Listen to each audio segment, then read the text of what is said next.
Side 2 begins with Misty Mountain Hop. Returning back to the hard rock territory after two very acoustic heavy pieces, this continues the theme and referencing of some aspects of Middle-earth, much like the Battle of Evermore, this time with the title itself, referencing the Misty Mountains from the stories of The Hobbit and Lord of the Rings. Although, aside from a very brief mention of the Misty Mountains themselves near the end of the song, the track itself, or at least the lyrics, have much less to do with anything Tolkien-esque than the Battle for Evermore. But instead, this was apparently inspired by a particular incident when one of the band members came across a rally to legalize pot, and then some police showed up to arrest some people of the rally under the case of, well, possessing pot, basically.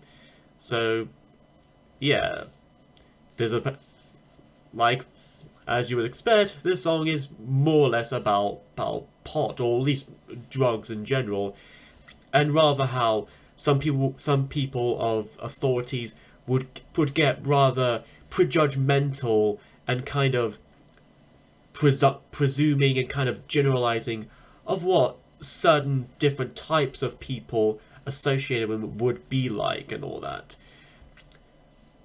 But with that said, the track still doesn't kind of promote it as such. It just kind of shows a wish and desire by the band members, in particular the singer Robert Plant, to have a more peaceful, more just world where people could at least have their own individual freedoms, even with consequences in mind, like drinking, smoking, and yes, even smoking a bit of weed or marijuana here and there.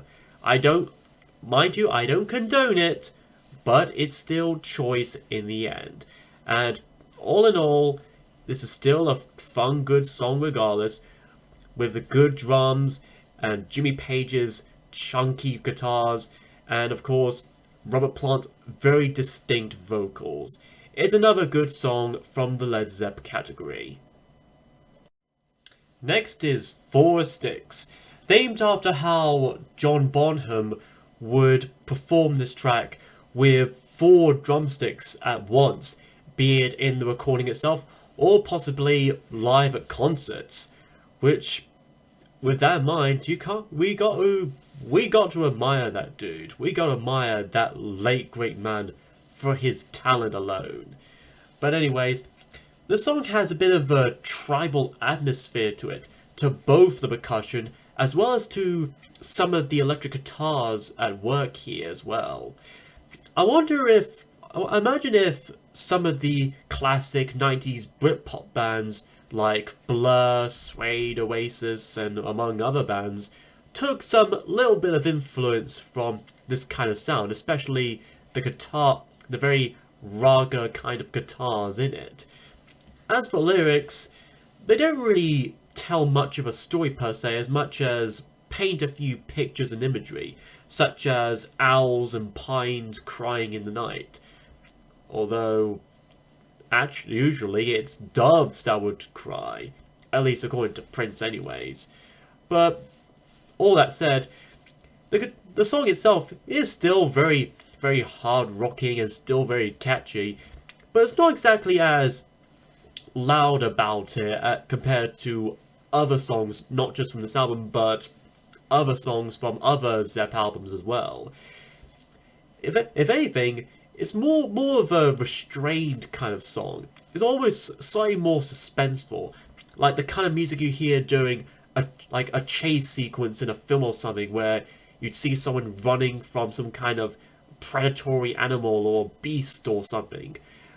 And in it, I think Robert Plant's vocals are kind of quieter slightly. You can still hear them, so it's not a bad quality recording. It's just they kind of take a step back a bit and let the instruments kind of do the leading for it. It's not as opposed to most songs where the vocals would kind of usually lead the music. Here it's the music that kind of lead the vocals here. But which, either way, isn't really a bad tactic to making any song per se. It's just kind of diverting, kind of mixing things up a bit. As with the first side of the album, here it's not exactly as calm and acoustic like Stairway to Heaven or Battle of the Bible, nor is it very hard on rocker like compared to say Misty Mount Hop or Rock and Roll or Black Dog.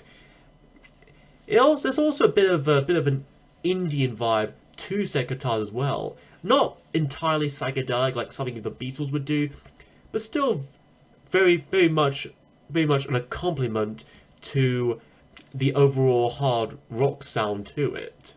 It's one of the more it's another very unique track from the Zepp discography alone. Then we have Going to California. Returning to the acoustic, calm and almost folky nature of Evermore and Stairway, the song reminds me a bit of Selling England by the Pound by Genesis, with its very pastoral guitar sounds. And the lyrics themselves seem to deconstruct the very idealization of the state of California, similar to, say, Hotel California by Eagles and Californication by Red Hot Chili Peppers. And in it, Robert kind of sings about this perfect girl, a personification of California in a way, but soon he comes to realize that such a girl doesn't really exist. No perfect thing doesn't truly exist. No perfect thing truly exists. And in the end, we're all a bit flawed in some way. We're all flawed in some way, and the places we live in, or the places we wish to go to, they are, in some way or another, a little bit flawed. Not entirely bad, but still slightly flawed nonetheless, some more so than others. The song in question was also partially inspired by the various earthquakes that would occur there, especially hinted by the particular lyric of mountains and canyons trembling and shaking and all that. And there's also a bit of a callback to Immigrant Song from the previous album, when Robert sings about the wrath of the gods and all that. And that could be kind of a nod to the famous line of Hammer of the Gods, likely Norse gods or some other like Greek or Roman or all that. It could just be coincidence and just them singing about gods as a metaphorical sense in general, but I think it's an interesting connection to say the least. And so we come to the last song of the fourth album, When the Levee Breaks. A version of the 1929 country blues song by Kansas Joe McCoy and Memphis Minnie.